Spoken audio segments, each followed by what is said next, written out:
What's up, everybody? Welcome to episode number 19 of S.W.A.T MMA. We are smoking weed and talking mixed martial arts here in Las Vegas, Nevada. And that wonderful sound you just heard was my co-host and friend Paul hitting this big, fat, new glass piece we got. If you're watching on camera on YouTube, you can see this beautiful new bong Paul picked up. We are smoking on some Cali Kush today. Now, Cali Kush is an indica strain. It's one of my favorites. It's very tasty. It's a cross of some really excellent herb. It is LA Confidential crossed with Mendocino Purps. And you know about that LA Confidential, don't you, Paul? Yeah. Yeah, that's a dude, honestly, this multiple cannabis cup. Is fucking one of my favorite strains, dude, I've ever had. Dude, it's crazy, though. It smells like hops. Like, it smells like a fucking... Very hoppy smelling. Yeah, we got some you just ground up here, and... oh, it smells great. Oh, yeah. It's fucking loud as hell. Yeah, LA Confidential's got a long history. If people, if you're familiar with herb, that's a very famous strain. The Mendocino Purps is another California creation with an unknown lineage, but another fine herb. Yeah. So those two mixed together, this fucking Cali Kush is the bomb, dude. Yeah.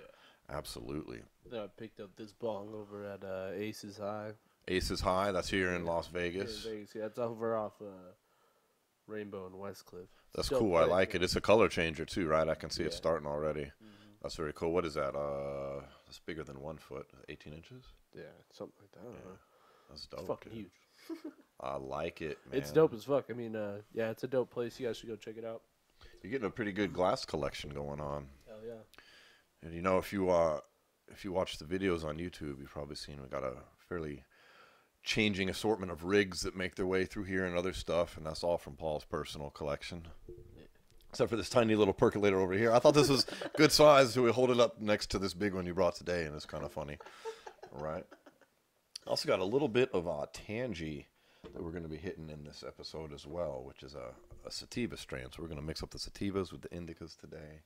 Dope. And we got a tiny little bit of cannabis oil left here too. Don't even know what this one is anymore, but it's tasty. That's from OMG THC. Yeah, that one's from OMG THC, but I've forgotten what strain it is at this point. And then we've still got a little bit of that CBD tincture that we like to add. If you hadn't heard, CBD will now be legal across all 50 states. Now, a lot of people operate CBD businesses anyways, but technically it's been federally illegal. I think it's the Black Ice strain, yeah. But with that new farm bill that just passed, industrial hemp is legalized in the United States. Dope. So that paves the way for CBD sales nationwide. So that's fucking awesome. And that's another win for the community. Absolutely. For the cannabis community, if you're listening to this show, you're likely a supporter or user of cannabis products. And anytime we get a win in the form of legalization, it's a fucking good thing. Keep going towards the total goal. Absolutely. If you got some weed, you should fire it up, people. Join us. I'm about to hit this big fat bong here. Canada, guys. God damn it. I know Canada's full legal now, too. How dope is that, man? The world is changing, dude. The world is changing for the good. I know a lot of people stress about the world, but there's a lot of good things going on, too. You just got to look at that shit. In Canada, though. Not anywhere else. But hey, speaking of good things, man, we had some good fights last night. Why don't you fill people in on some boxing while I'm hitting this nice fat bong right here? So everything everyone was scared of happened last night for Rocky Fielding, and he got you had Rocky Fielding versus Canelo, right, for his title unification bout, big pay-per-view. The first on his DAZN deal. Yep. DAZN. DAZN. Anyways, yeah. What'd you think of that fight? I mean, Canelo won. It seems pretty handily. What's crazy is like everyone. There was a big question mark on like the size difference, but it was strange. Like Canelo used his size disadvantage as an advantage in the end, because like that dude, he was game. Don't get me wrong. He was in there. Rocky Fielding. Yeah, he was game for sure. He was trying to get in there and trade with Canelo, but Canelo was just fucking hitting him with these nasty combos in the body.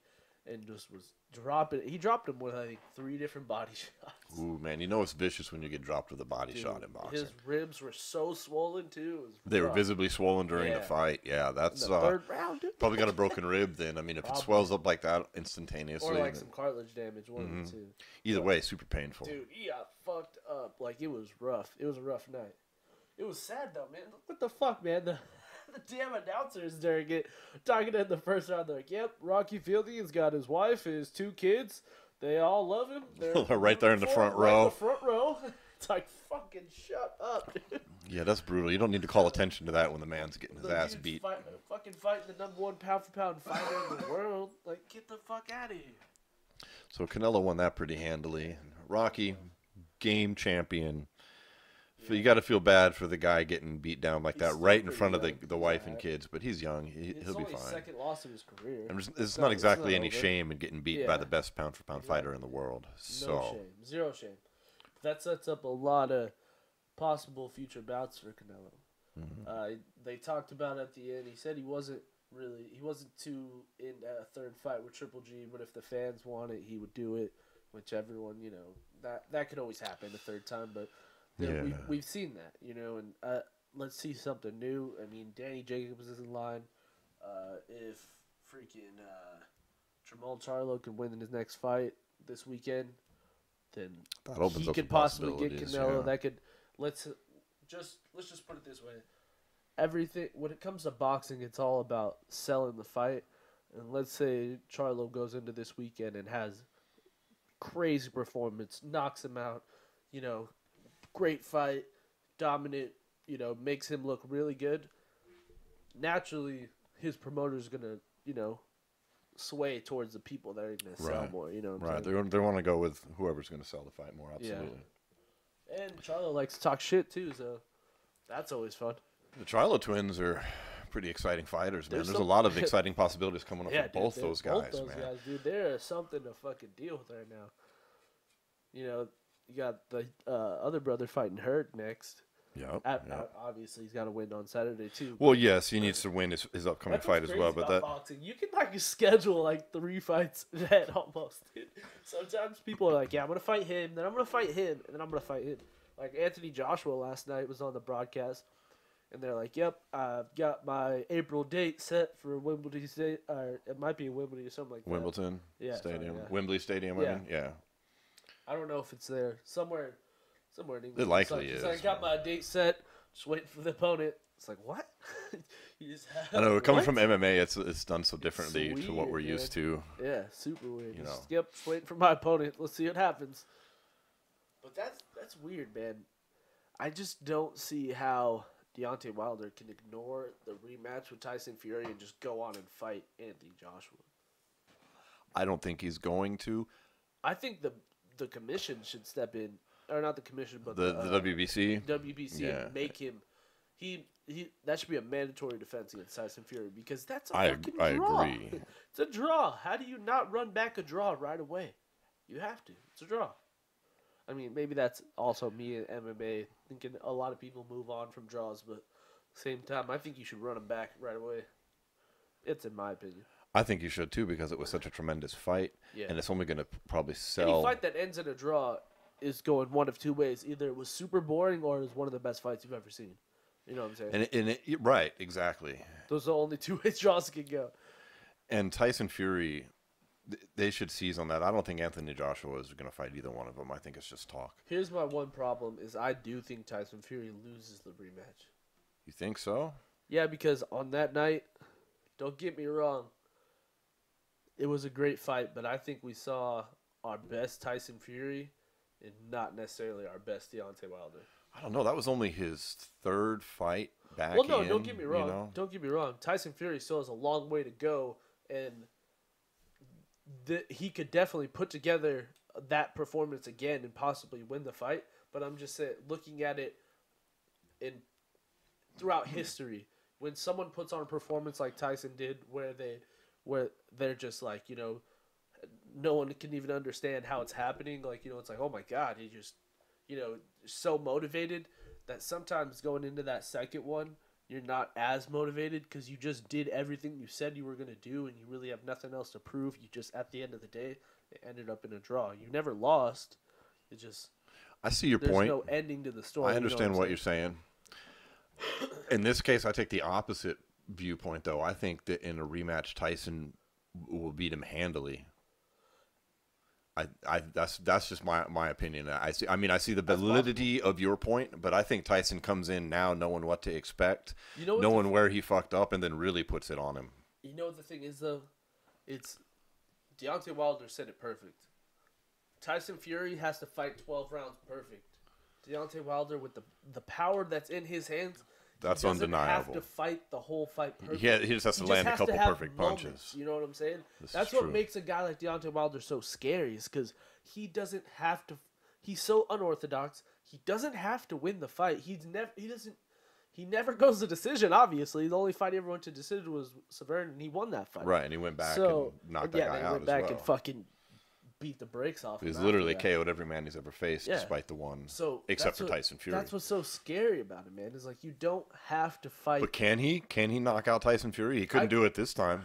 I mean, how clean of a shot? He got two beautiful shots, and the hook was when Tyson was going down. It doesn't get any prettier. If I'm Tyson Fury, here's the only way I let Wilder go fight Joshua, is if Wilder were to win, or let's just say somehow, some way he has a piece of a contract that says he fights the winner. You know what I'm saying? He would have to fight the winner of that fight. Because then we're talking about unified champions.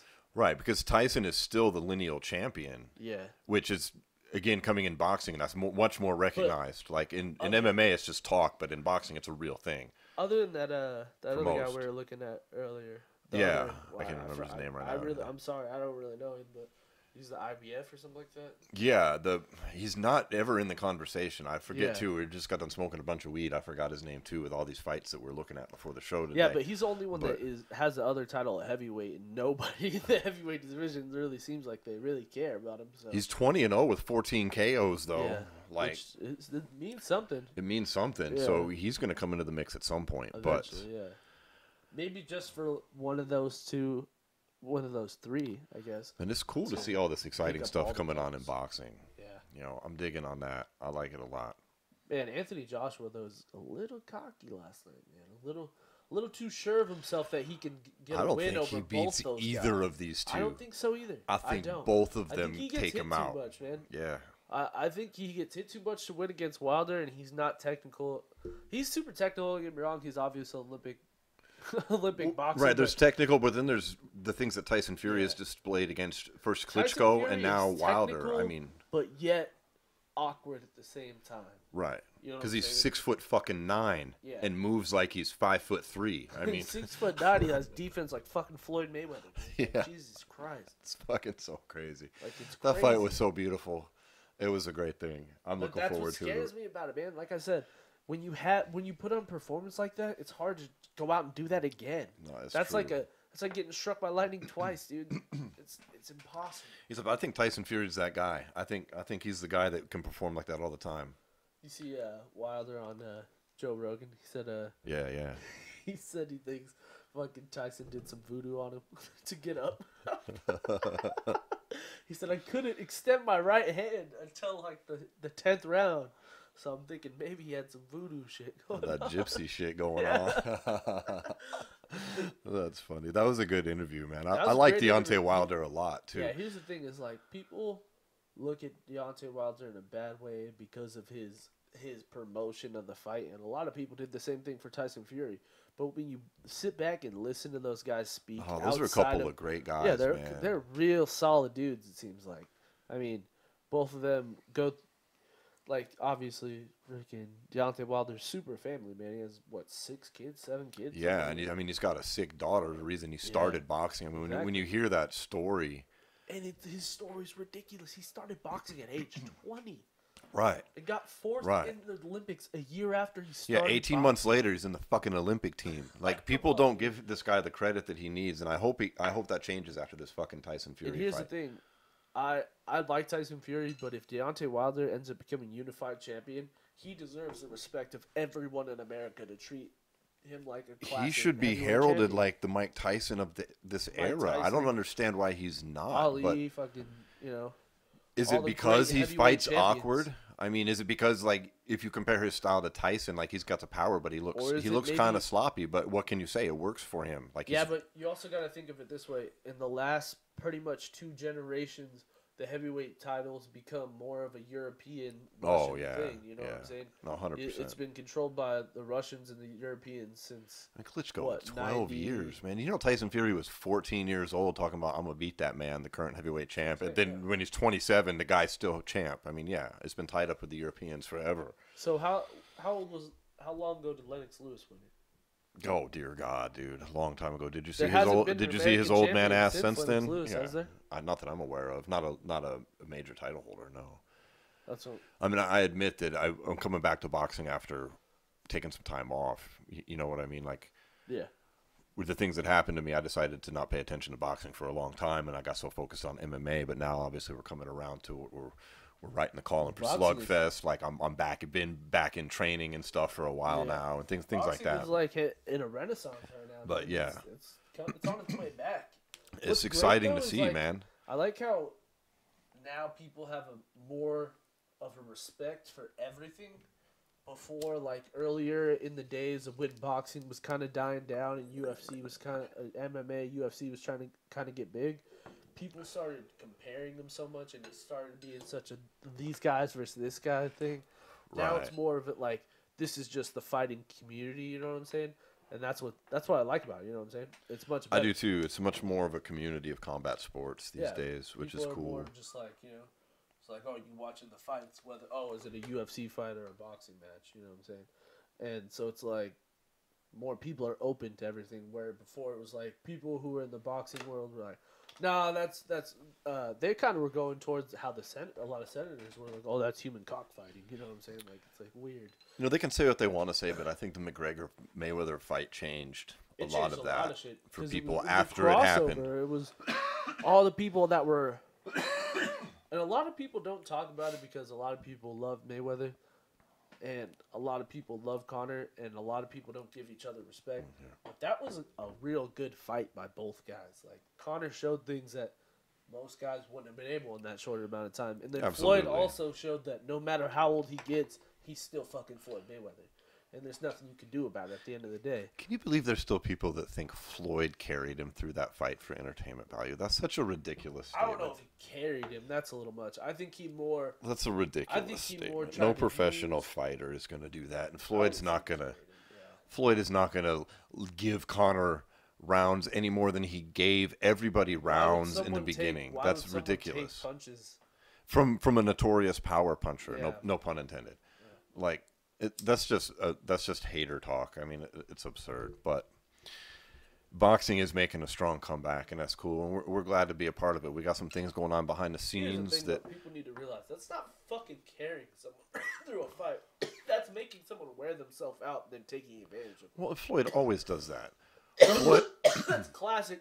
It's a rope and dope, dog. Yeah, Floyd always takes the first few rounds to figure opponents out. It doesn't mean he's intentionally letting them win. That's silly. Has nothing many a fighter does that. Tons of people have that game plan. You let the guy in front of you give you all the punches he's got, and then when he has nothing left in the box, you take advantage of him. Just when you're talking about Conor McGregor, then people just want to hate a lot of them. So they're like, he just carried him. No, that's across all fighting. A lot of people, even in the UFC, do a lot of the same shit. That's true. You can do the same thing in the UFC. It's just, it's strategy. It's not carrying someone. It's just someone had a better strategy than you did. Straight up. It's fucking fighting. People need to stop making excuses. It's just, that's fighting. People have better game plans than other people. Doesn't mean there's some conspiracy where, oh, he carried him through the fight. No, it's his fucking strategy. Yeah, nobody who's ever got into a fight, like those of us that have stepped into some kind of combat sports arena, know it would be very rare that you're trying to willingly take punches from somebody in an effort to carry them, because that's risky as fuck. Yeah. Like it's a fight, people. Like you could get knocked the fuck out. Why would he do that? Right. You know, like obviously he took the fight because he knew he could win it. Mm-hmm. You know what I'm saying? Obviously everyone knew Floyd was gonna win. It was just the allure of what his age, how his Right. skills had diminished. You know what I'm saying? Right. Obviously, a lot of even myself, I was thinking, man, I thought Floyd was over the hill, but he just showed everyone it doesn't matter how old I am, man. Dude, my defense doesn't age. He's a special kind of athlete. He is. Although I'm not interested in Can't this. I don't like him personally, but as an athlete, No, we see him around respect Vegas from him time to as a time, but boxer. you can't deny what he's done in the ring. You can't deny his athletic ability. That's ridiculous. So he is a fucking. Except in a couple weeks, he might get knocked out by some Asian dude. I'm not gonna cry if that wee little man beats the shit out of Floyd. That's really funny. That'd be pretty His awesome. head kicks him with boxing shoes on. Man, Floyd would sue. Oh, I'm sure it's in his contract that if something like that happens, he's going to wind up owning Risen.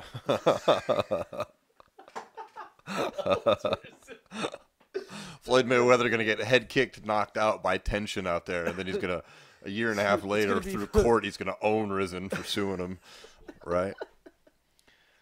That'd be hilarious. But hey, let's. We had some good UFC here this past weekend. Main event is the last Fox card. End of an era on Fox, man. Sad to see, man. There were some emotional people. It kind of was sad to see. Like, those are people losing their HBO jobs. Before that, yeah. man. HBO was rough too. Yeah, HBO ends boxing last week, and then UFC on Fox, which was a landmark deal. I mean, when it happened, it was the biggest thing to happen in mixed martial arts ever. I wonder if Fox tries to sign any other promotions, like maybe like a PFL or something, to go through Fox Sports 1 and stuff. You would think they'd want to maintain some of the audience that they've built up by offering them some similar. Yeah. But who the fuck knows? You know. It's the end of an era, though. I'll tell you is, that. Yeah, it's the end of an era. It's been, crazy. what, 8 years, 7 years? Something like that. Went in with a bang and went out with a whimper. Not the quality of fights, but just the promotion around it. Like, I don't know. That main event last night went out with a fucking bang, dude. That was a great. No, that's what I meant. Not the fights, but just the promotion of the card itself. It used to be such a big deal, and now they're just like. Although the UFC is fucking, we were talking about this before. They've been stacking these fucking cards going into the end of it. They're just like, all right, this upcoming get one, ready for a real good product because we're making all our best fighters fight at the end of the year so they could fight in like March to July, and then those are going to be their biggest cards. Mm-hmm. Get ready for it, people, because January, February are going to be, like those stacked but lower level fighters. But I think March, like that second rollout they do, where they do, I think that second rollout is going to be some big fucking fights. Obviously, we already do have some. We have Gaslam Whitaker, Adesanya, Silva. Those are big, like later on in the year. But I'm thinking around the fucking fight week in Vegas. I think there's going to be some big fucking fights on that. I would imagine so. Some huge fights. Yeah, International Fight Week next July here. Yeah. Ben Askren said he's going to be 165-pound champion by the end of 2019. I hope so.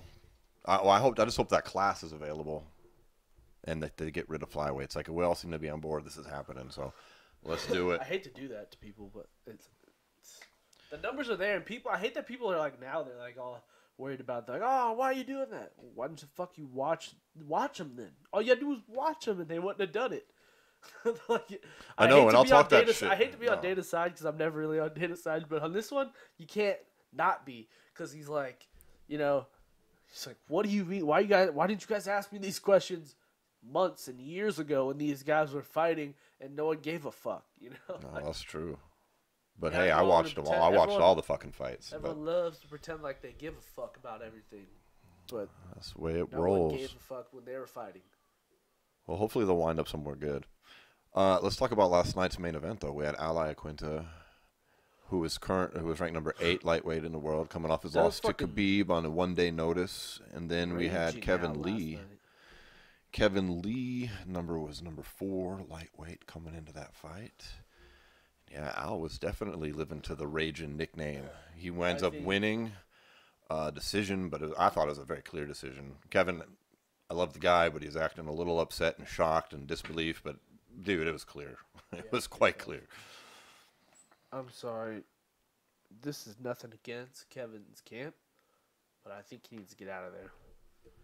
He didn't look good last night. He started off, he looked pretty good in the first round, I thought, but as the fight progressed, he looked worse and worse. And here's the thing: is he's gotten a lot better on his ground game, but he's not shored up his stand-up game to match his ground game. Yeah, I thought it would be the opposite. I thought it would be Iaquinta that was shown to have not evolved, where Kevin Lee was going to show that he had moved on. And instead, great, Al looked phenomenal. He looked great. Dude, how awesome was the end of that fight, that exchange, and then he just starts screaming at him at the end of the fight and is raging out.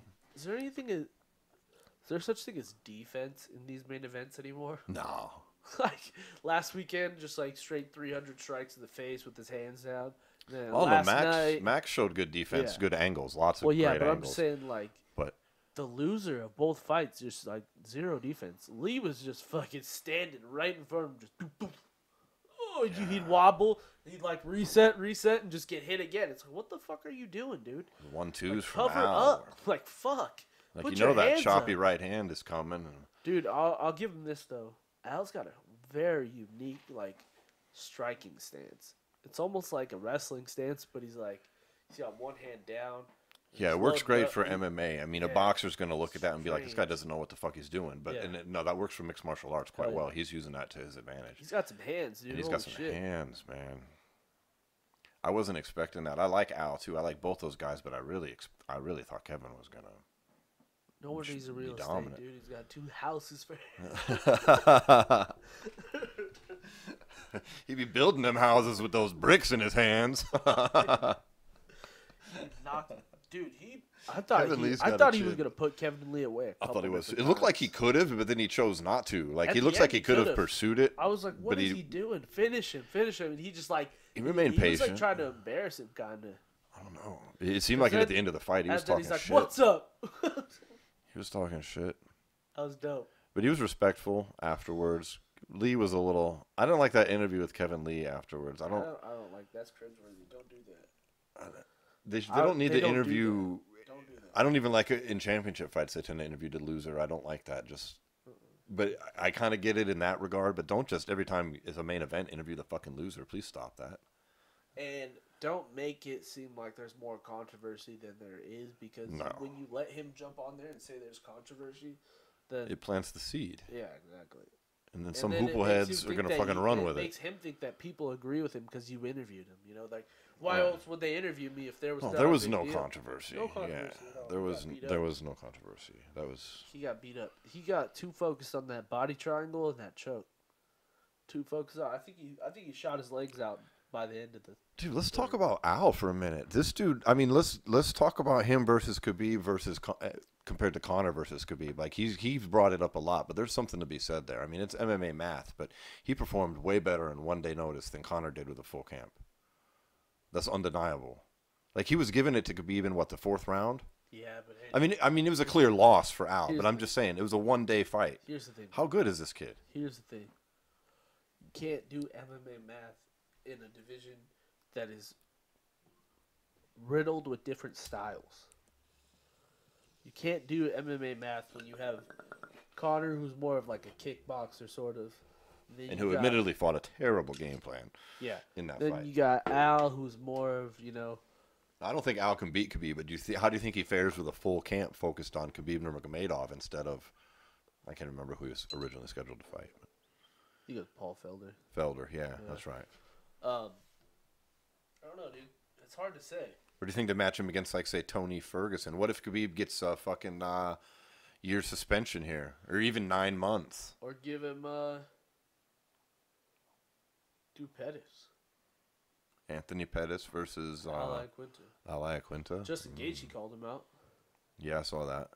I'd like to see that fight. Called him a raging little bitch, I believe. Yeah, I'll take that fight. I'd take that fight any day, too. That's a sick fight although it is kind of a step back for Al.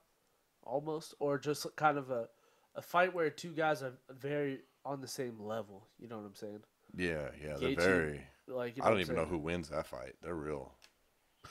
Couple. I don't know. That's a good fight, though. On how Gaethje fight. That's a good fight, though. That's what I'm saying. So it's just lightweight's in such a gridlock, dude. I know, and it sucks. It's coming off the Conor gridlock to begin with, and we're supposed to get clarity, and now this nonsense. If Cowboy loses to this Hernandez guy, then he's a legit contender after that too.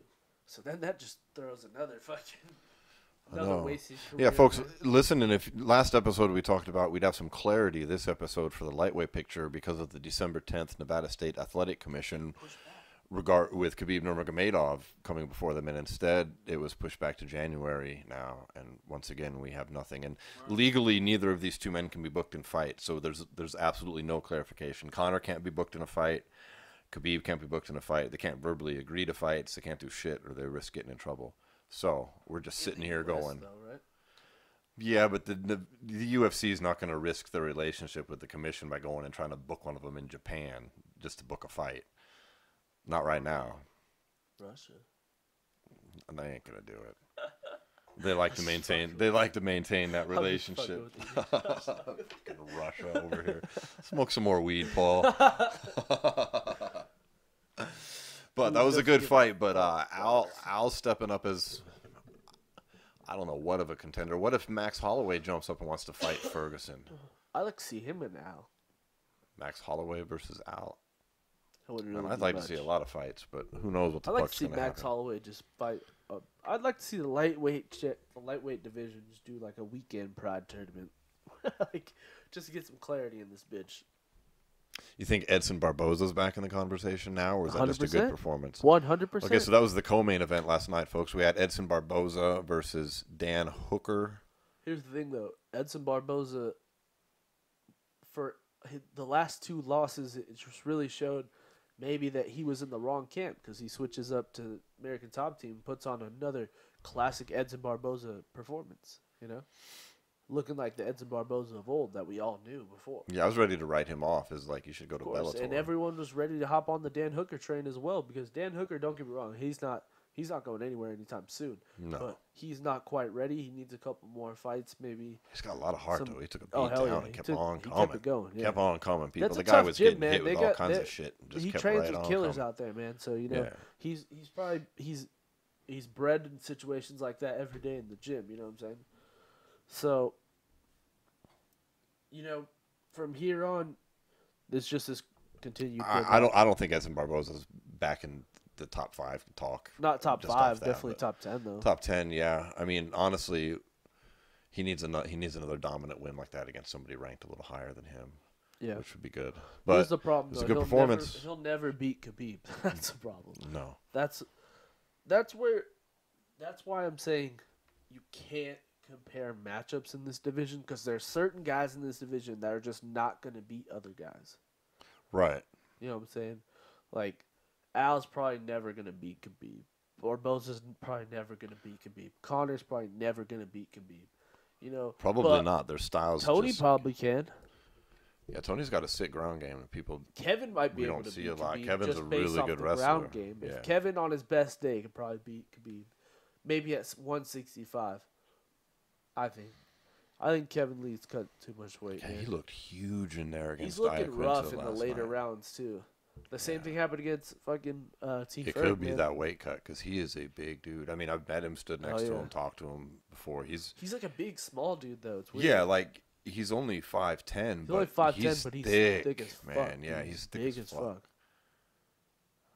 And you could see it. He's in got the a solid octagon amount of last muscle night. on him too, dude. Yeah. And he's still young, so it's like his body is still gonna grow. Yeah, he's only like 25. Yeah, he's still obviously not gonna grow, but I mean like it's gonna change and like No, his muscle he mass could will thicken change. up and get thick. He should probably move to welterweight, or definitely I could If see him going to the 165 165. Yeah, I would like to see him at 165.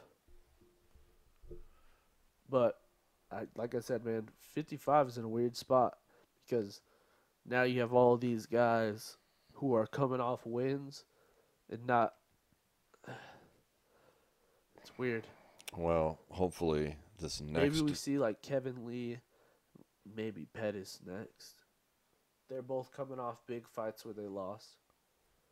That'd be interesting. That'd be a good fight. I like that. Although I'd like to see Pettis maybe in fight. We ain't gonna find out shit about the title picture till now maybe fight January. So Gaethje and Pettis would be a good fight. I There's like some that good fight, fights. too. There's still good to be fights to made. make, but I don't know what they're gonna do. Everybody wants to hold off because they think they're owed a title shot. So Exactly. everybody but Yeah, Conor. because Dustin Poirier is not going to fight. Conor probably won't fight. Fucking T. Ferg's not going to fight. They're trying to throw that Conor McGregor versus Dustin Poirier fight around. I don't like that fight. I don't want to see that again. And A and B, I think Conor's done. I don't anyways. like He's or gonna come dislike back and it. fight fucking Dustin Poirier. I don't really care for it either way. Not against Dustin. I'm just saying, if I'm Conor, what is he saying? It's almost viewed as a tune-up fight. Yeah, it's like a fight to get Conor back on track. He knocked him out in the first round at featherweight. I mean, Yeah. it's not.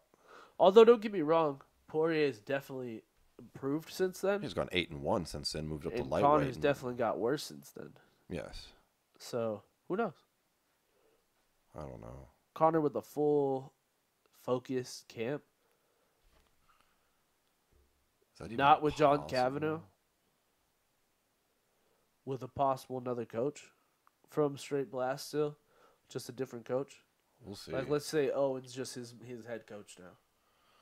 And he still runs with Dylan. And he still runs with everybody else. Just Like Kavanaugh's he goes over just to not SBD really- Charleston and runs with Owen Roddy. Yeah. I don't know. Or he goes to Poland and just rolls with fucking Gunner's team. Iceland. Oh, Iceland, yeah, sorry. Yeah. I could see something like that. He's trained with them before. Gunner's team. I don't know. much Remember, about that's him, when but- he was missing from the UFC 200 Right, press he was out in conference, that Iceland he was with those guys. up Yeah. there with those guys. So after he saw that dude die, he went out there. Yeah. I don't know. I still don't think Conor's coming back. But if he does, I Dude, don't think it's it's going to be crazy to to fight think, Dustin 'cause, like, Poirier.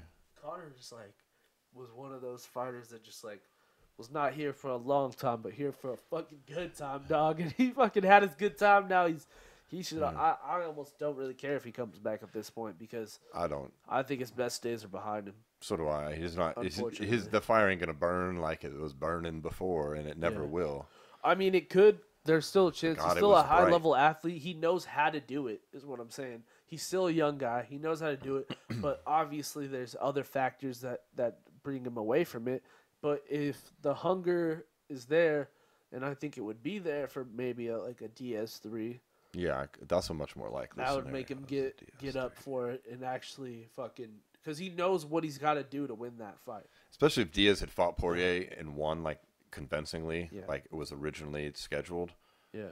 I would really believe that fight could have legs because Diaz would be in the They're still news. trying to get that fight together. From what I read on MMA fighting is that Poirier is still down for that fight, but he's open to whatever happens.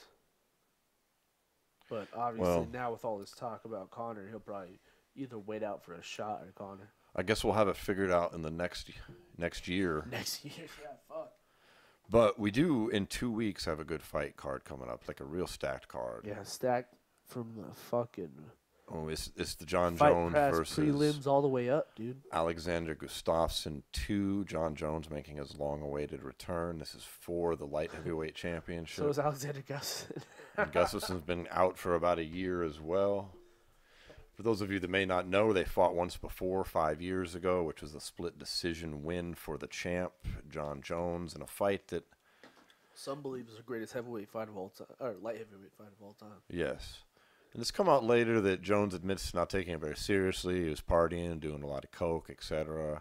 I tend to believe him. It doesn't sound like he's making excuses. It just sounds like he's saying, Dude, for some reason, this is gonna sound bad, and people might not like this, but I think the funniest quote of all time is when John Jones was in that press conference before the first time when he fucking popped at UFC 200, and he was like, dude, I whooped all your guys' fucking ass when I was high. What do you think is gonna happen when I'm not high? Yeah, I was like, that was funny. it was like so like, but then at the same time, it was like. Like he straight said that to Cormier too. He was like, Yeah, I was he's doing like- coke it's 3 like- weeks before I fought you, and I still whooped your ass. It's like, damn. I was getting high dude. every day before. Damn. Still Cold beat as the shit out of ice. you. Look, I don't care with John Jones. A lot of people seem to get butthurt about that. I don't care, John. Do all the blow you want to, John Jones. Why do I care? Yeah, Just John- don't do it before you get into John's the on the cage. exempt list. Then I'll care. You know, like if you're. John's on my exempt list for sure. I just don't. I don't care what people do in their personal life. Like, what am I to talk? I'm sitting here in a podcast smoking fucking weed. Yeah. Like, there's still plenty of states in the United States right here where you can go to jail for what we're doing. Yeah. You know, I mean, who am I? Like, I don't care. Yeah, definitely. I care if John Same Jones thing- did a fat line Same of thing coke is like bef- same thing is like and then went and it's fought different. It's DC different, though. after that. It's different Yeah. though, because like if he was doing like coke on the outside or like smoking weed and like drinking and shit like that, it's almost like at a level where people shouldn't care because all it's gonna do is not enhance his performance. You know, it's not. There's no way that he's gonna get drunk 2 days before the fight and then go out and be like, "Yep, this is the best John Jones you're ever gonna see." Or same thing. You know, he's not gonna be. I mean, smoking weed's not bad, so I mean, I don't really know. Yeah, I don't think you should be smoking like days before the fight, because then you'll be a little like. I mean, I wouldn't either. Yeah. You know, just personally. But if he was, who fucking cares? Weed is not going to enhance his performance in any way. No. And again, I wouldn't want him to smoke a bowl. Same thing with Josh Gordon. Same thing with all athletes across every sport. Kevin Durant. All the motherfuckers that have been seen smoking weed and people make a big deal about it. It doesn't fucking matter. It's not going to enhance their performance in any fucking way. It's the dumbest argument I've ever heard. That's made by people who've never smoked marijuana in their life. It's dumb as fuck. They're like, oh, it does. John Jones is not going to go smoke a blunt really. 2 hours before he fights fucking Gustafsson and roll out there and just have the best fight of his life. No. And if he does, it's not going to be because of the weed. You know what I'm saying? It'll be despite the weed. Yeah, exactly. It's fucking stupid. You know, there's estimates, former players have estimated that 89% of the NFL, active NFL users smoke weed. 75% of fucking NBA users. Well, or NBA players. Yeah. I mean, now those are here's the thing, not too, scientific numbers or whatever, but I mean, thing. these are fairly accurate estimates by people in the know. What people need to realize too is if they're not smoking weed, would you rather go back to the 70s and 80s where people were just popping pills like fucking candy? Seriously, you know, getting addicted to fucking OxyContin and shit like that. That's happening plenty right now. That's happening plenty right now. Yeah, it happens in every fucking sport. Even Brendan Schaub talked about it when he was playing football younger in his career that he got a shoulder injury, started taking OxyContin, and got super addicted to OxyContin. Fuck yeah, that's drug use I care about because that's terrible for your body. Yeah, yeah, fuck yeah. People all the time. That's not people looking to party. Yeah. Exactly. But anyways, back to this fight. We got John Jones versus Gustafsson 2 coming up. People who hate on John Jones. For real. At this point, let it go. Yeah. They make it sound like he's a monster. Oh, he got in a car wreck with a pregnant. I know. We understand that. We understand. Yeah, he did all this shit. The bad thing is, though, is it was going to go bad either way. You know, that one was kind of like shit happens kind of thing. Like, yeah, he's a piece of shit for that one. But look, I'm not excusing it. It's a shitty thing to do, but let's be real. The lady's not dead. The baby. I'm not saying he's a good person either. I never said he was a good person. I don't care if he's a good person. He's a fucking hell of a fighter. Yeah, we're talking about fighting. Ever was gonna fuck with. Right, we're talking about the fighting. Who cares what he does in his personal life? I don't really care about his personal life. I don't care what NFL players do at home either. If you're beating your woman, I care. Yeah, that's when you're doing criminal activities, we should all care. But I mean, I guess there's somebody going to argue, well, doing coke's criminal. Okay, but you're not hurting anybody but yourself, so who gives a fuck? I'm talking about shit that hurts people. Yep, John Jones got in a car wreck. Pregnant lady got injured. She's fine as far as I know. He paid his debt. He acted a fool. How long? So we can't enjoy him now as a fighter. Like we can't talk about how awesome he is inside that goddamn cage. Yeah. And how excited we are. He's going to come out and beat the shit out of Gustafsson, which I think is going to happen. I think Jones is going to come out and put it on. John Jones is only like 32. He's only 30. He's only 30. Yeah, 30. Right. Just turned 30. Like fight for another 10 years if he really wanted to. Especially if he moves up to heavyweight. Fuck. People don't know. John Jones is about to hit his athletic prime. You guys don't get it. John Jones has just started. Like, this is not over. This is not going to be Gustafsson and then, be like DC and bow out. It's like, no. This has just begun. People just like to forget. DC's getting all this praise right now. DC's getting all this praise right now. John Jones kicked his ass twice. John Jones was the youngest champion ever. And then held that belt for a while. That's why people think he's so much older. You know what I'm saying? Because he's the champ for so long. He's still the champ. He's still going to be champ forever. I can't wait. I'm excited. I don't think this fight's going to be anything like the first one. And if it is, great. I'll enjoy it. But I don't think this is going to be competitive. Oh, I think John's going to come out and make a statement here. Yeah. I'm calling. And as a fan, not a journalist, that's what I hope happens too. I don't give a shit. Nothing personal against Gus, but I hope John comes out there and beats the shit out of him in the first round, and everybody's like, "Oh my god!" And then we can all start talking about what's next. Part of me also wants John to just go pick him apart for 5 rounds, kind of like Adesanya did to Brad Tavares, but to Gustafsson and just stand right in his in his pocket and just beat the fucking shit out of him at the same time. Like, that could happen just too. to prove his dominance of the division. Because what people don't realize is, think about it this way. Think about, like you were saying, let's do some MMA math here. MMA math. So John Jones dominated DC once, murked DC the second time. John Jones had a close fight with Gustafsson. That doesn't make any sense. Because Gustafsson and DC are kind of on the same level considering they went to a split decision. Which means John Jones should be that much better than Gustafsson. Let's say he's being lazy, that shit happens.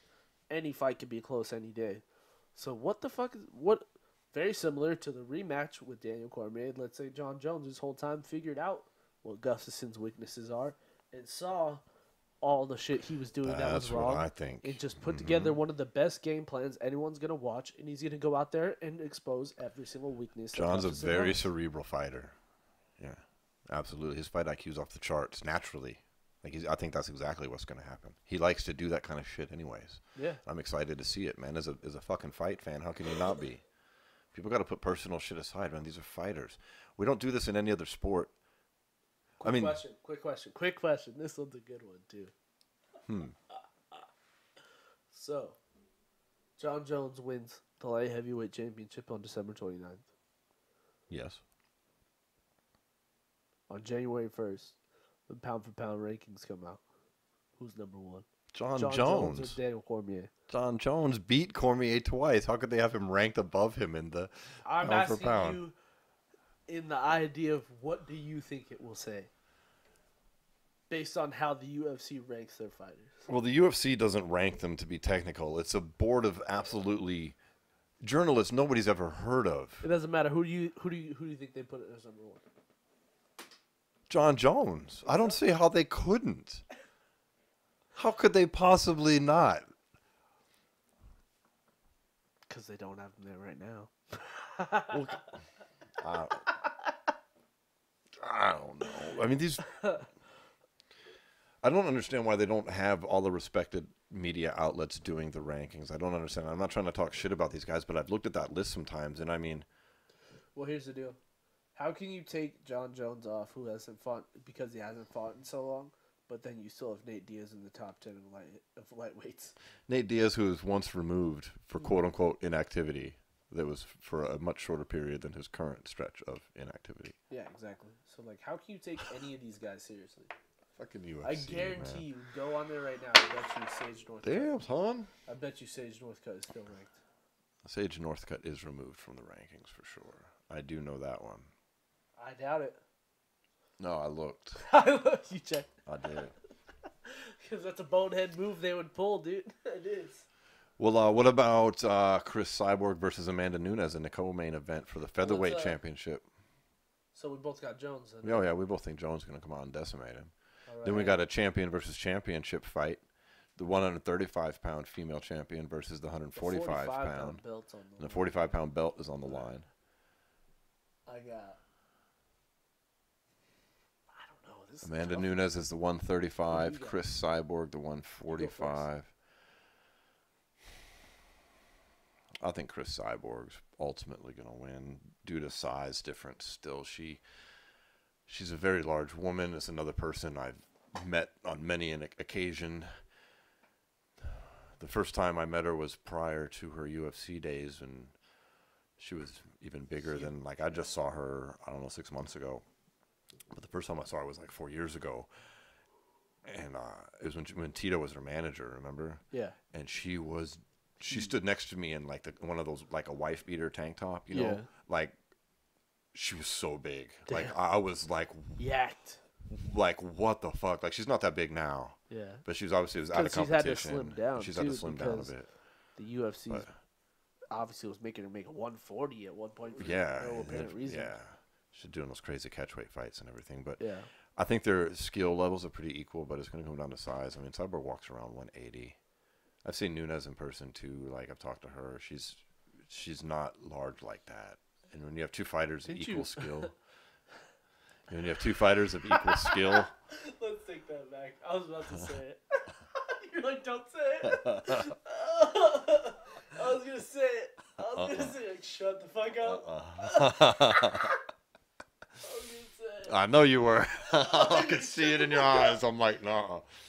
Nope. Is she a good tipper? Nope. Really? She's like 15%, I think. 12%. And she's a shitty tipper. No.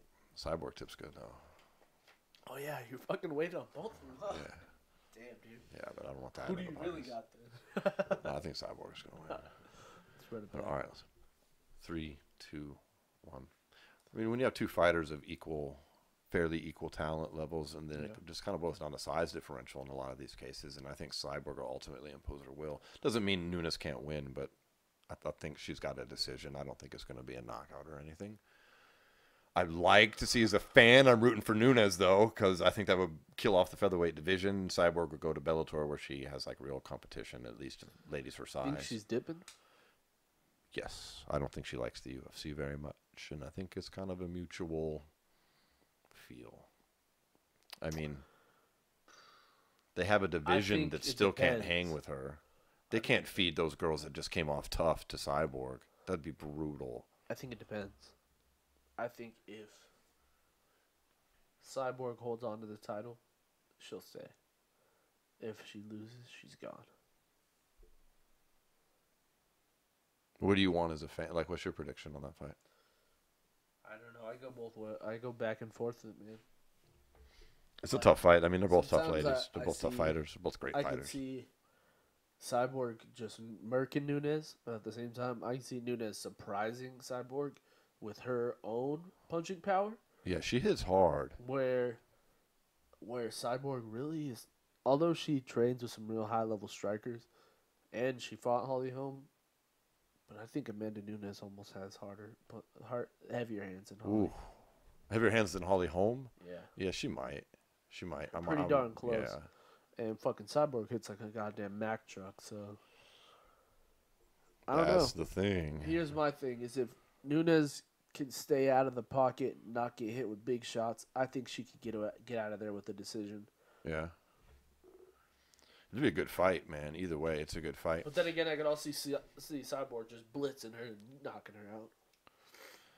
I think the best thing for the division would be if Cyborg went elsewhere, and that's not a knock on Cyborg, but she's light years ahead of these other girls. Oh yeah. I don't mean girls in a disrespectful way. I don't want to sound like I'm knocking them. These other women, like, they're all good fighters, and they're coming off the Ultimate Fighter. I mean, like, Macy's a great fighter. We just saw her in person, but I mean, she's like 3-1. Like, you can't you can't be facing Cyborg. Yeah, no way. I mean, fuck. And if it's Nunes, then she might be forced to vacate it, which opens up for ladies of somewhat equal skill levels to then compete for that belt, which I think would be better for the division if the UFC is going to keep it. So, yeah, I mean, that's ultimately what I hope happens. Nunes wins, Cyborg leaves, Nunes goes back to 135. It's possible. The division fucking goes forward. I think that'd be good shit. Yeah, that'd be good. You know, and even in other promotions, like, Cyborg has good fights across the board. If she were to go to ONE, if she were to go to Risen, if she were to go to Bellator, she's got fights. Maybe she goes to Risen to chill with her homegirl. She could very well. That'd be a good fight too. Finally see Cyborg fight somebody way bigger than her, right? Risen would do it. They have fucking Gabby Garcia fighting like old grandmas over there. Don't know who we're talking about, folks. We're talking about an MMA fighter, another woman fighter. Only she's very large. She fights heavyweight. Although she used to be 175. She fights 205 now. She fights 205, which is for heavyweight, is for women. Yeah. Is 201 and above, I do believe. But there's not a lot of those divisions. So. And they literally have had this woman. Have you seen the grandma fights with her? It's sad. Like, they had her fight a 58-year-old, like 5'4", she was ex-pro wrestler, like WWE pro wrestler. Like, that was sad. Fuck me, that was worse than Liddell Ortiz. What's crazy, though, is she got tagged a few times. I know. So she could fight Cyborg. Like, they would actually fight, but they're friends. They train together, though. Right. She's a jiu-jitsu world champion. Of course she is. Who's going to beat her? Are you kidding me? You know, they make keys that big. She's all muscle too. It's not like we're talking about some woman that's like fat and out of shape. No, she is rock solid, son. Freaking huge. Oh, God. Crazy. Fucking yeah. So yeah, I think that's what should happen there. We got other good fights on there though. We got Carlos Condit coming back to fight Michael Chiesa, who's moved up to 170. His debut at 170. Yeah. Another possible 65er when it gets put in there. Yeah, he was murdering himself to get down to 55, and I don't know why. He's super skinny. He's skinny as fuck. What do you call the 65 division? I wonder. I don't even know. I don't know. Because it's between. There's really no name. They'd have to go with like a super lightweight. Super lightweight, you think so? It'd have to be something like that. That would sound weird, though. That would sound weird. It sounds too much like boxing, but the Fertitas are gone, so they don't care about that shit anymore. Yeah, that's true. And then they'd obviously move 70, 75 because you wouldn't have 5-pound increments. Right. Well, who do you like in Carlos Condit coming back? It's been a while. He's been toying with retirement. Yeah, I think he's coming back to fight Michael Chiesa, who I just again gets beat by Chiesa. You think he gets beat by Michael Chiesa? He just lost to Cowboy Oliveira, dude. Come on. Yeah, but he didn't really look like himself in that fight. He doesn't look like himself in his last 4 fights. Oh, yeah, there's that. It could just be because he's crossed that line as a fighter. He he's older. What same. is he, 37, He's 38? not looked the same since that war with Robbie. Since that I forgot, forgot, fight, you're right. Not the same. Dude, wars with Robbie Lawler take years off Roy motherfuckers' McDonald's lives. Mm-hmm. Forgot. Ask anybody. Robbie, Yeah, that's right. Those two went to war. Mm-hmm. Ask Johnny Hendricks. Johnny Hendricks. Yeah, you're right. The same He'll probably beat him. Robbie Yes, he'll probably beat him. Hendricks wasn't the same after Robbie either.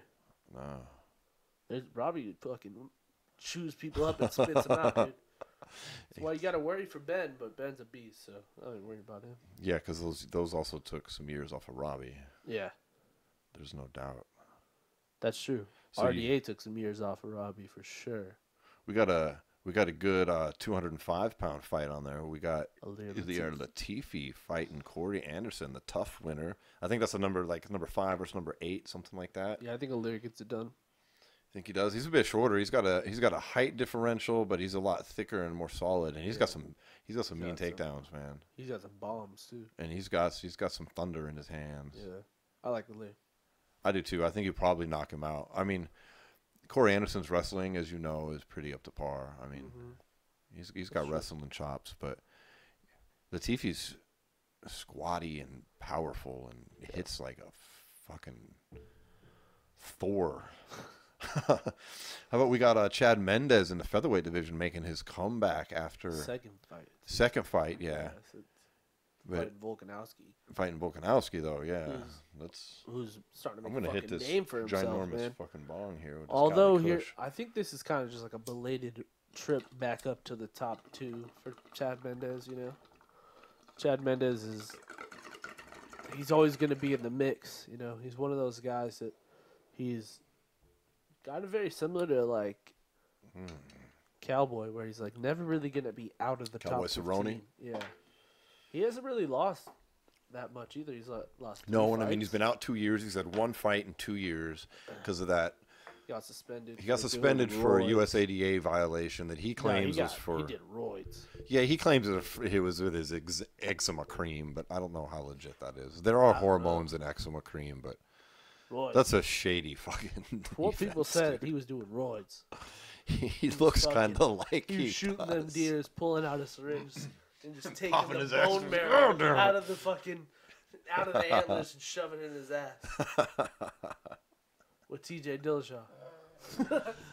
Oh Lord, he's a hunting motherfucker though. Yeah. You follow his Instagram, Chad Mendez? Dude, he's always out hunting some company shit. now. Yeah, he's way into that shit. Which makes me beg the question of how focused is he on his fighting career anymore? I have no idea.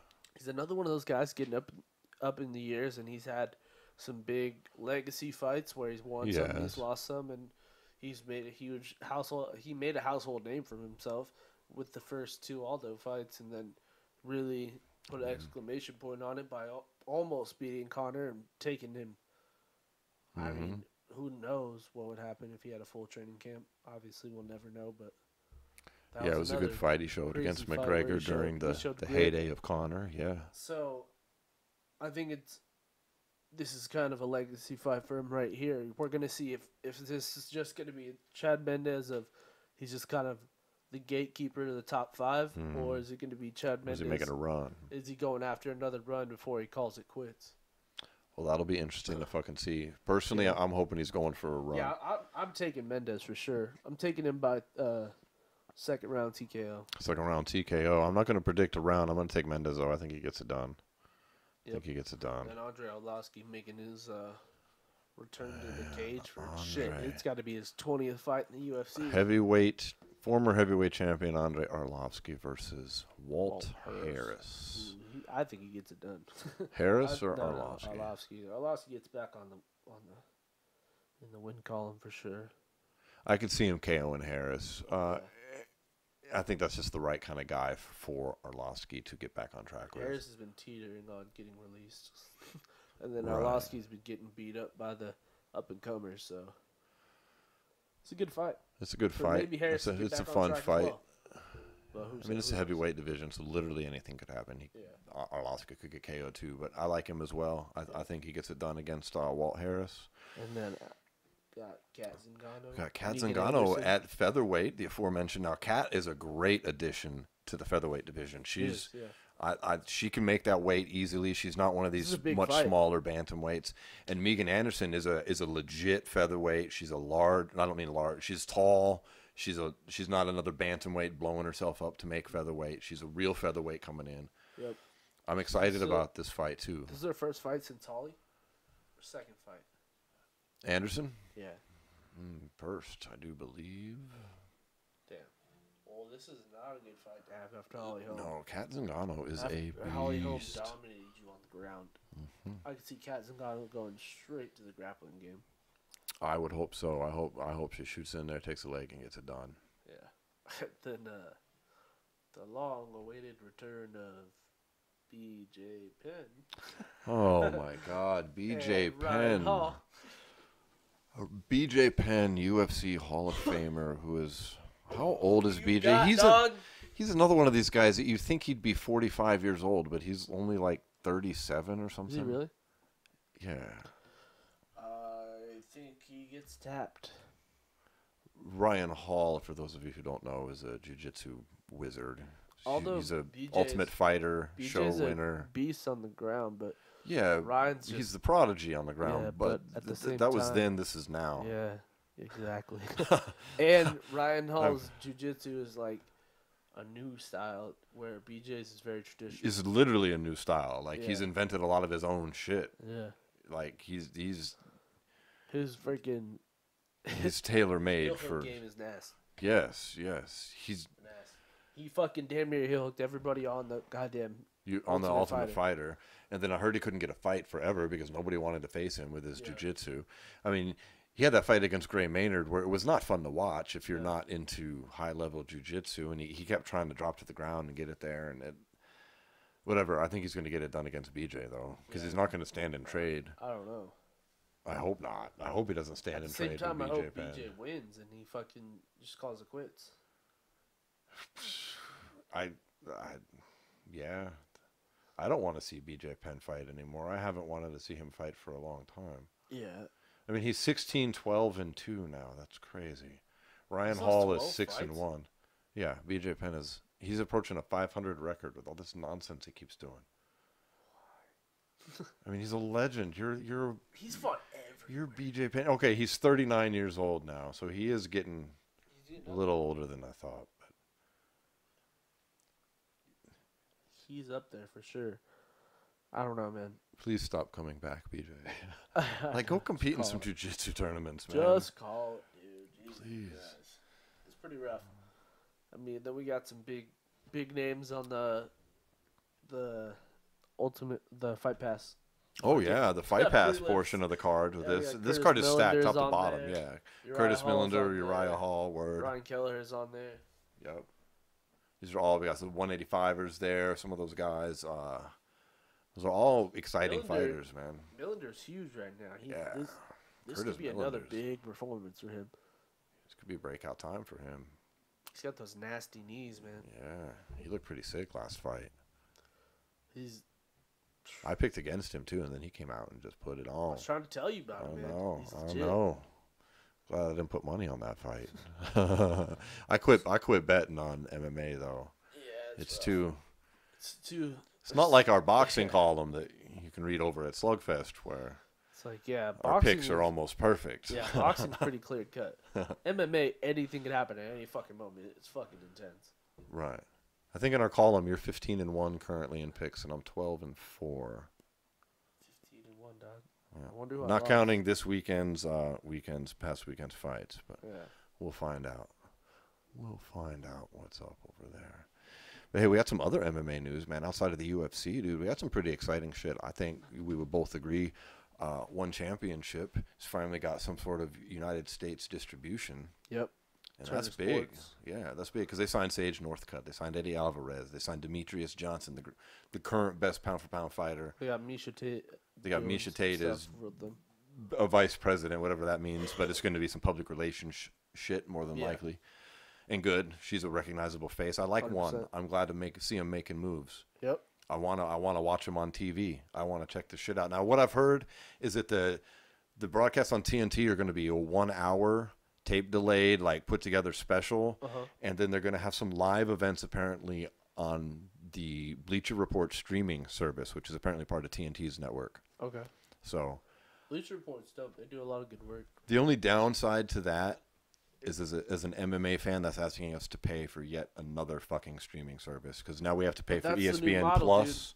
We have model. to pay for fucking Fight Pass. There's no more. We got to pay for this. Well, no, UFC just signed a whole new pay-per-view model. Think about it this way, though. If, let's say, the UFC goes away from that, instead of paying, you're still paying the same when you think about it, because you're paying, your $10 for DAZN, I canceled days and I think it's what $8 for ESPN, your $10 for UFC Fight Pass, your whatever, how much. It's expensive to be an Bleacher MMA Report. fan. Dude. No, not even that. Think about it this way though, and then you have to pay for your One Championship app. Also, now he said that you'll have to pay. You can watch it still on the One Championship app, but you'll have to pay like UFC Fight Pass now. So instead of, you're still gonna end up almost paying that $60 a month you'll pay for your one pay-per-view for all your pay-per-views. But we still have that UFC pay-per-view you got to buy too.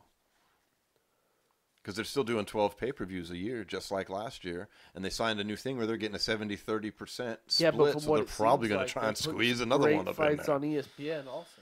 They're front-loading that, though. Dana already said they're doing just like they did with Fox, where they kicked it off with the heavyweight championship, but then it slowly, petered out. Yeah. You know what I mean? Good point. So but we're getting this. Because they were negotiating with ESPN and they stopped caring about the product? Or was it... I don't know. That could be too. You know what I'm saying? I don't know. It'll be interesting to see, though. It'll be interesting to see. But we got One Championship making those moves, and I think we're going to see some more signings coming from them, especially if this flyweight division goes away. It'll be interesting to see what they keep doing. They got some money. They may not be making money as a promotion, but they got a shitload of investor money. Oh yeah, definitely. Bellator still got that Viacom money behind them. They're making some fucking moves. Well, speaking of Bellator, we had a Bellator attorney event. Now, because, Ed Ruth lost to Neiman Gracie last night in the Bellator welterweight 170 Grand Prix tournament. But what's crazy is that was actually a title eliminator for him, because the next scheduled round in that, he's going to face the winner of Rory McDonald versus John Fitch, and Rory McDonald has the belt, which is up for grabs anytime he fights in this tournament. So in this crazy fucking way, Ed Ruth versus Neiman Gracie was a fucking goddamn title eliminator, which it never would be in the regular hierarchy of the welterweight division. So that's fucking pretty dope. And of course, John Fitch is also fighting for the title. Against when though. They've scheduled it. I can't remember. It's a scheduled fight now, though. I think it's like April. Are you sure? Because I'm almost positive it's either March or April. From Rory, he said that he was taking some serious time off and getting his nose fixed. Again? Yes. Dude, he'll get stripped if he pulls that shit again. They have a scheduled fight. I'm sure of it. Well, I'm as sure as a man who's been smoking this much marijuana can be. Who's the alternate? Lorenz Larkin? He's fighting. Lorenz Larkin is scheduled already against. They scheduled him too. He's fighting. Really? Fuck yeah, damn. Lima? Because Lima's the only other one who won the first round. Man, there's just so much MMA. I think now. Lorenz Larkin's an alternate. No, he was an alternate, but I saw that they scheduled him. I mean, I could pull it up and look at it, but Yeah, I but he don't might wanna be do it right scheduled now. for a regular fight. But if someone bows out of the tournament, It could be that. It could be outside that the fight tournament. will be canceled, Yeah. and he'll be an alternate into the. Well, but either way, we have That's how got. Daniel Cormier Yeah, became we the got strike Ed Ruth force. losing last night to Neiman Gracie, and then now simply awaiting the winner of John Fitch versus Rory McDonald. What's the other fight on? Oh, and then That's we got fucking Paul crazy. Daly and fucking Oh, it's Michael Venom Page got fucking Yeah. announced too. I think it's Koreshkov versus Oh yeah, Larkin. that's strange. Why would they do Yeah, that? I'm pretty certain my That's stone. weird. That's what my stoner brain is saying right now. But again, this is coming from a man who's been smoking weed all morning. So, Yeah. So you're wrong. but there's good fucking fights though, and Bellator's being smart with their tournaments. These tournaments. Well, are they're proving being so smart fucking- with their tournaments and their cards that they loaded up their forum card on January 26th, causing the UFC a little bit of Yeah, UFC canceled headache a fucking pay end per up view. canceling their pay-per-view. They were going because head it to head fell with apart. Bellator in California. They're trying to say that's not a factor, but Yeah, it's they're a just trying to fucking save factor. face. Of course, it's a factor. It's a factor. And then Bellator also announces Aaron Pico is going to be on the card, and that Rafael Lovato and fucking Gegard Mousasi are going to fight for the middleweight championship. Now, why would it matter in Southern California if Aaron Pico is on the Because card? Aaron Pico is a fucking Southern California product and is literally thinking back to even wrestling when he has a fucking he's got a fan base, dog. Trust Large me. fan base, Southern He's got a fan California. base in They're gonna Southern come out. California. They're gonna come out for him and fucking, especially at the Forum, dude. The Forum is a classic arena, dude. Come on, everyone. There's like a special place. That's like a special place for like, you know, California fighters. people Oh yeah, it from is. LA Absolutely. in general. You know, what I'm Just saying? like everybody in New York wants to fight at MSG. Exactly, The yeah, Forum in the LA. Forum. Yeah, no exactly. joke. I mean, obviously, Staples Center is another big one, but like the Forum is like Yeah, the has Forum's like kind a of classic historic, vibe yeah. to it. You know what I mean? Yeah, yeah. The UFC had an event there. What? That was when Michael Bisping won the fucking championship. Yeah, when he beat also. Rockhold. Yeah. Yep. Yep. But still, you know that. Then also in that card you have Fedor and Bader. Like that's a big card, dude. It's funny. This is the second time in the William Morris Endeavor era that the UFC has been forced to cancel a pay-per-view, and it's also the second time it was going head-to-head in Southern California against Bellator. But you know what? You know what's starting to become the UFC's problem is that as before is like they'd reshuffle cards and stuff like that. Recently they haven't had a lot of plan Bs when they're talking about planning out their events. Like Woodley had to fight that day or there was no main event. Mm-hmm. Except they never announced it. And then when it got to 0 hour, they're like, fuck, Woodley's really not going to fight here. And so they're like, fuck it, scrap it. But then that pushes Ben Askren's fucking At least debut we get back. him here in Vegas now. That's March true, 2nd here in Vegas. That's true. So Like that. I like that here too. Even Ben was talking about it. He said that he was like, I think it's better for me anyways because I'm just retired now.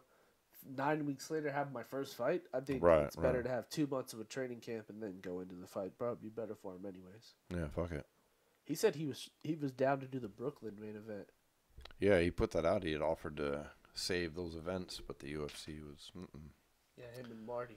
him and Marty Kamaru Usman, who Ben has been lovingly referring to as Marty from Nebraska. Marty from Nebraska, because he is. He is Marty from Nebraska. That's funny. It's got to make you laugh. He goes. He was Marty from Nebraska in college, but then when he switches to UFC and starts telling people he's from Africa, when everybody knows he's just from Nebraska. I'm glad he's within his roots, but all their fucking gimmicks are fake. I know, that's funny. Askren just calls everybody out on Calls the little everybody gimmicks. out on their shit. Colby too. He He's called like, Colby out in the same breath for Yep. jumping on the MAGA train. Yep. He's like, he just does it Just for gimmicks. shock value. Gimmicks. It is, really. That's funny. Well, that's lots of good shit coming up, man. I'm excited for this end of this year, beginning a new year. See what happens with Marty from Nebraska and Ben Askren if they're going to Supposedly fight Marty next signed year. to fight your boy Tyrone. That was, I'm guessing that was for the canceled main event, which Woodley refused. Was it, or was it for that March 2nd card? I'm pretty certain it's for the canceled event that Woodley then refused, and then which is why Dana was all butthurt and saying ridiculous things like Woodley never fights. Did Woodley call anyone out today? Because I wish he did. Woodley never wants to fight, Dana says. The dude fought 4 times in the last year. Yeah. I'm like, come on. But that's why Dana was all butthurt, though, is because Woodley wouldn't fight it. And this card they're trying to save. Yeah, I know. Then boom, canceled. I mean, that's just a theory. Because Woodley fights on his own time. He doesn't fight on Dana's time. Dana doesn't like that. Woodley's worried about legacy. But at the same time, Woodley also doesn't like to fight on Dana's time at all either. So he like purposely does shit to go against like the boss. Like, nah, I'm not doing that. Like, you know what I mean? It's I do. Like, it's a classic like worker boss relationship where it's like, do this, and you're like, nah, I'll do it my way, and like it's just constant butting of heads. Well, all right, dude. I think that probably brings us to a close today. Yeah. We're going to be off next week, of course, for the holidays here in the United States. It is Christmas time, so Merry Christmas to all of our United States listeners. And, you know, at our last count on WBUZ 95, we had listeners in about 142 countries. So not everybody celebrates Christmas. So whatever you're celebrating out there at the end of the year, enjoy it, be with your family, have a good time. Subscribe on YouTube, iTunes. Of course, you can listen Thursday nights, 8 p.m. Central Time on WBUZ. You can find that on radio.net or through the Orange Radio app. Yep. Sure to check out our Instagram page, right, Paul? Instagram. SWATMMA.com. We're going to get back to smoking on this awesome Cali Kush that we got here off this brand new piece we got. Yep. See you next time, everybody. Peace. Yeah, have a good one, guys.